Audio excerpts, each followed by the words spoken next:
18살 나이에 과부가 돼서 핏덩이 같은 아들까지 뺏기고 궁에서 쫓겨난 천추태후.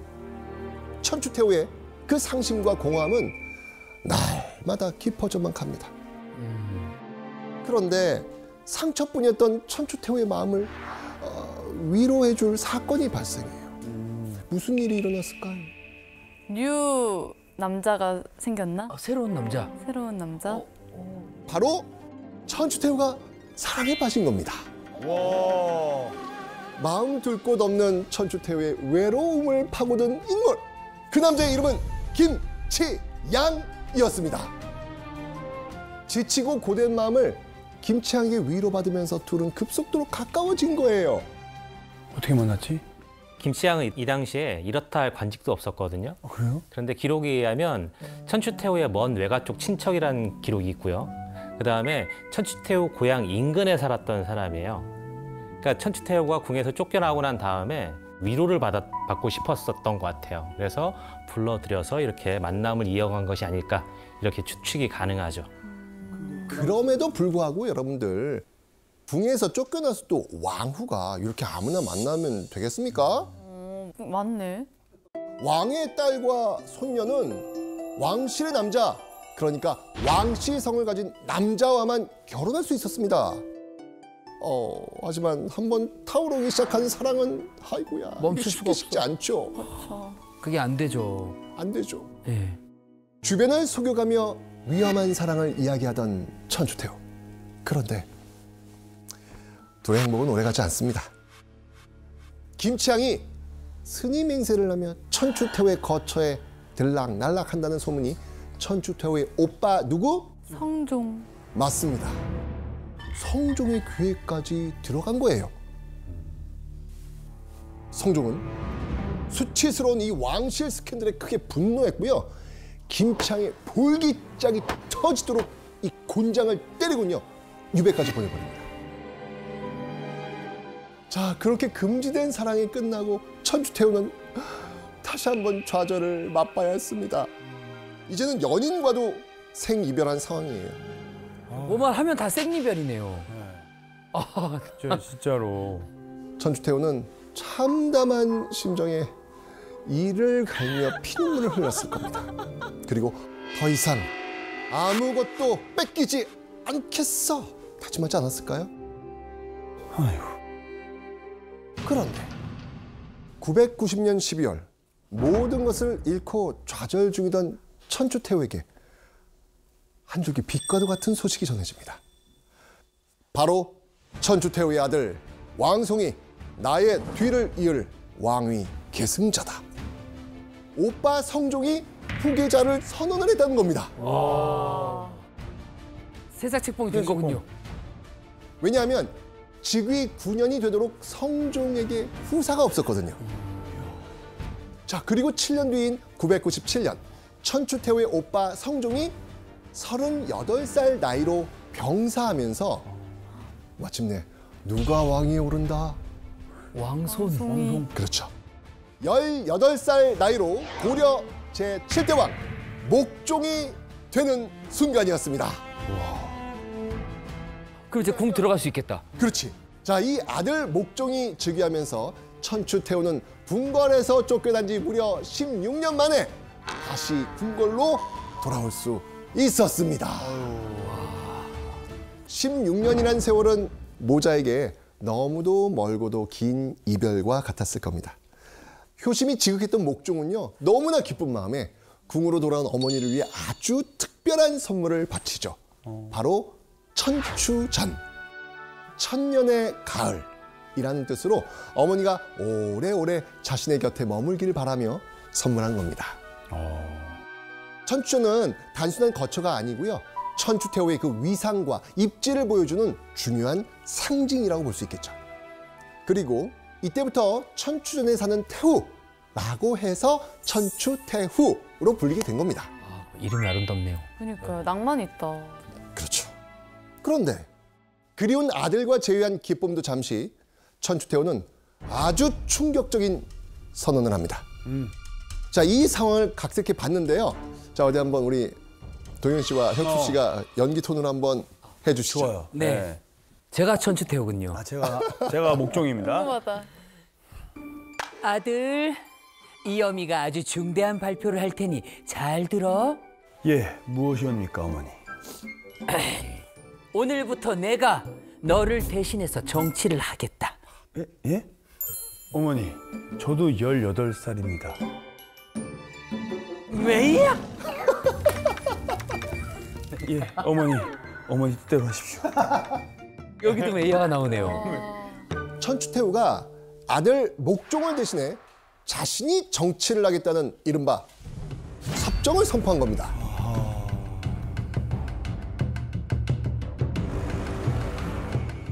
그리고 이때부터 천추태후의 숨겨진 욕망이 꿈틀대기 시작합니다.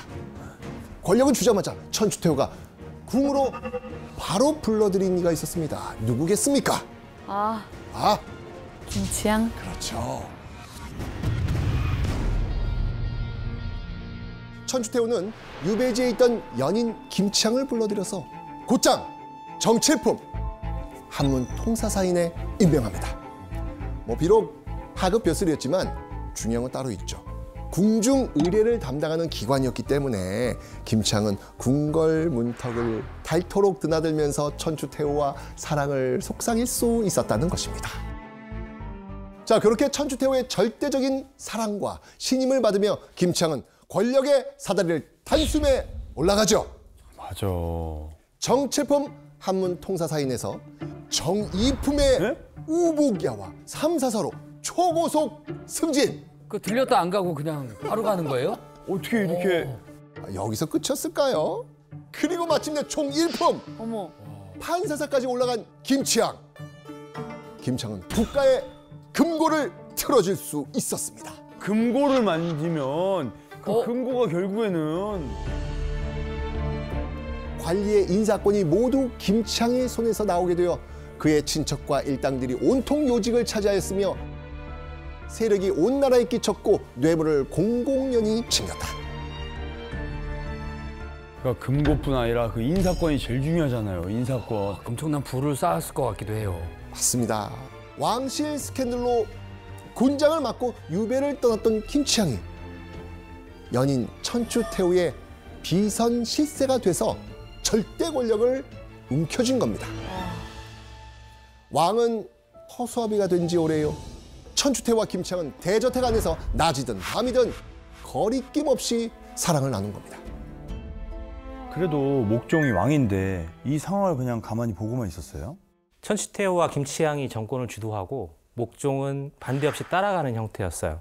그래서 목종에게는 실질적으로 통치하고자 하는 의지가 없었다고 추정하기도 합니다. 게다가 16년이나 어머니랑 떨어져 있다가 만났으니까 효심 때문에 말리지 못한 것도 있을 겁니다. 그래서 이런 여러 가지 문제로 전국의 핵심은 김치향과 천추태후의 손에 들어가게 된 거죠. 아들인 목종은 안주에도 없이 김치향과의 사랑 노름에 빠져 국정의 문란을 불러온 천추태후. 천추태후는 시련에서 벗어나 권력의 맛에 취해가고 있었습니다. 그로부터 500여 년 후의 조선에서도 고된 시련 끝에 서서히 여인 천하의 서막을 연 왕비가 등장하니 누구다? 문정왕. 문정왕후. 자, 문정왕후는요 외줄타기하듯 아슬아슬한 궁중 정치판에서 과연 어떻게 권력을 잡을 수 있었을까요? 그러게요. 그럼 문정왕후의 기막힌 사연을 들려드리겠습니다.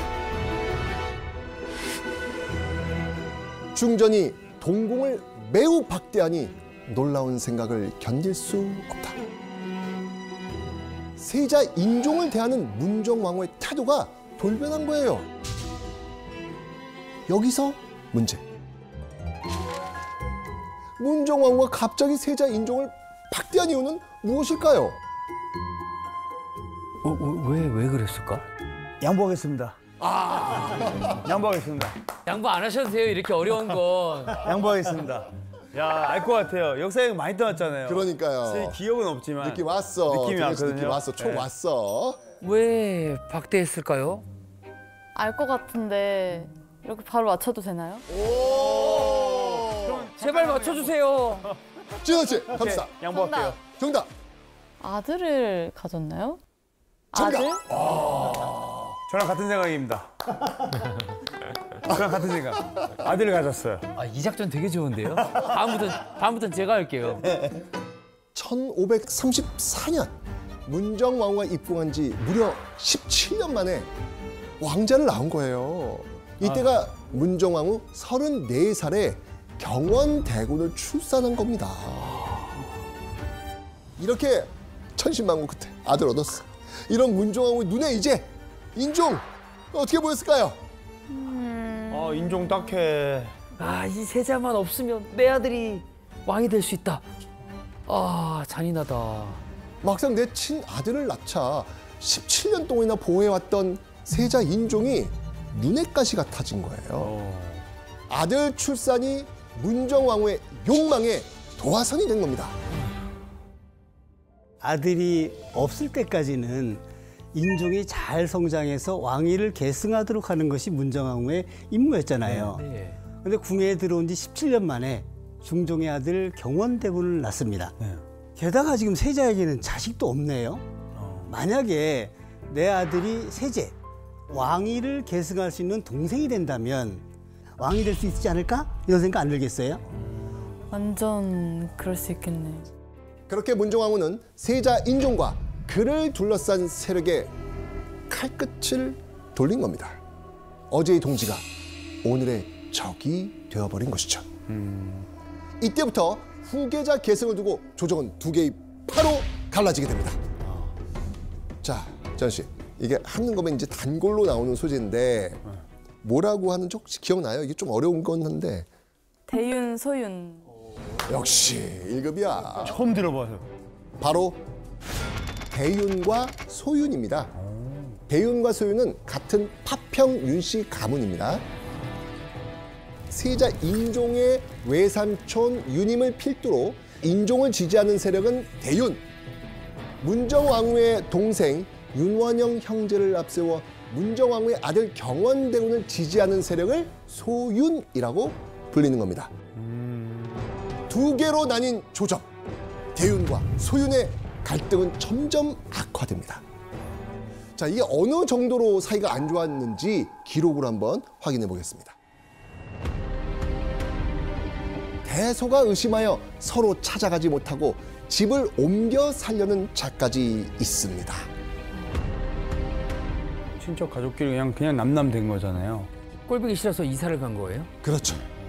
그러니까 조정에서 대윤과 소윤이 사사건건 부딪히고 서로 못 잡아먹어서 안달이니 서로를 의심하고 경계해서 이사까지 다니는 지경에 이르렀다 이 말이에요.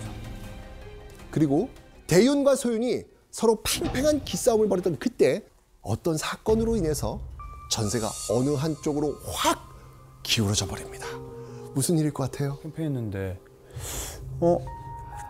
1544년 11월 15일 오랫동안 지병을 앓던 중종이 승한 겁니다. 그리고 그 뒤를 이어 왕이 된 사람은 세자 인종이었습니다. 아들 경원대군의 왕위 계승을 꿈꿨던 문정왕후의 야심은 물거품이 되어버린 것이죠. 게임 끝. 게임 오버. 게임 오버. 인종이 왕이 되고 대윤이 정권을 잡자 문정왕후의 입지는 바람 앞에 촛불 같아집니다. 게다가 문정왕후의 귀에 충격적인 소식이 전해지죠. 대윤이 아들 경원대군을 죽이려 한다는 겁니다. 아들의 목숨이 위험하다는 청천벽력과 같은 말을 들은 문정왕후. 문정왕후는 즉시 누군가를 찾아갑니다. 누구겠습니까? 인종. 예, 바로 인종이었습니다. 그리고 이렇게 따집니다. 우리 모자가 전하의 손에 죽는 날이 머지 않았소. 오.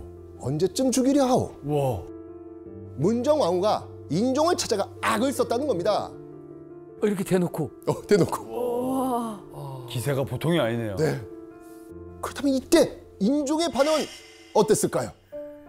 미안함을 견디지 못하여 아침 처마에 더운 햇빛이 쪼이는데 땅에 오랫동안 엎드려서 대비를 위안케 하였다. 이로써 점점 병을 이루어 조정이 다급하여 어찌할 바를 알지 못했다.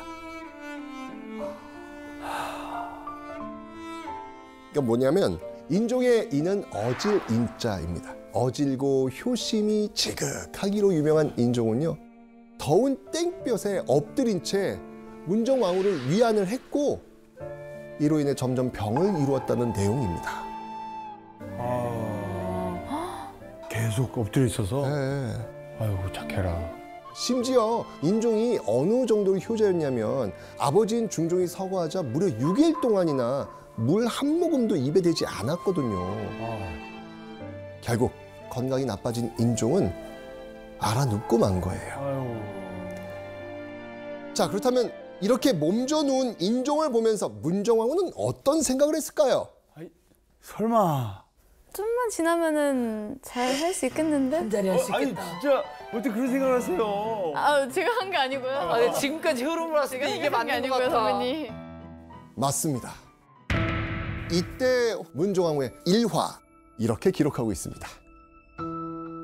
3년상을 치르면서 인종이 날로 쇠약해지니까 신하들은 기력 회복을 위해서 고기를 권합니다.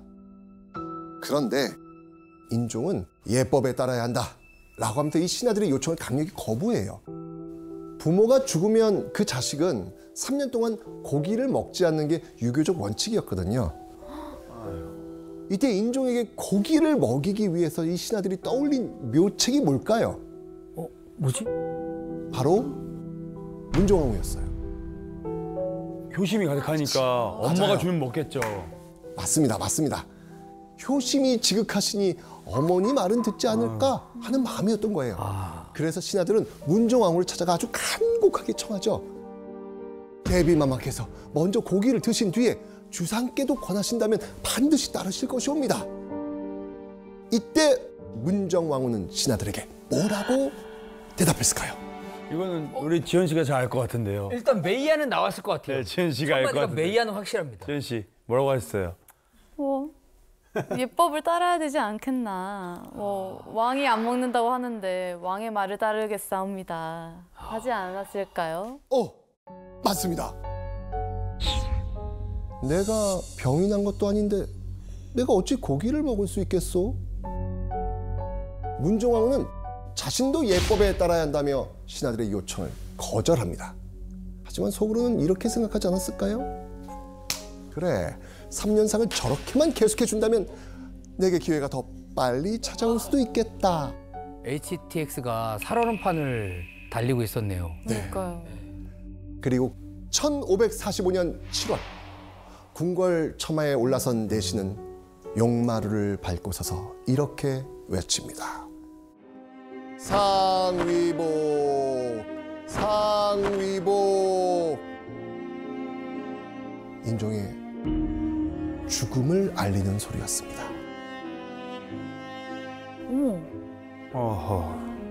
근데 교수님, 인종이 이게 단순한 병사 아니었다는 주장도 있지 않습니까? 그렇죠. 건강이 악화된 인종은 이질 증세까지 보입니다.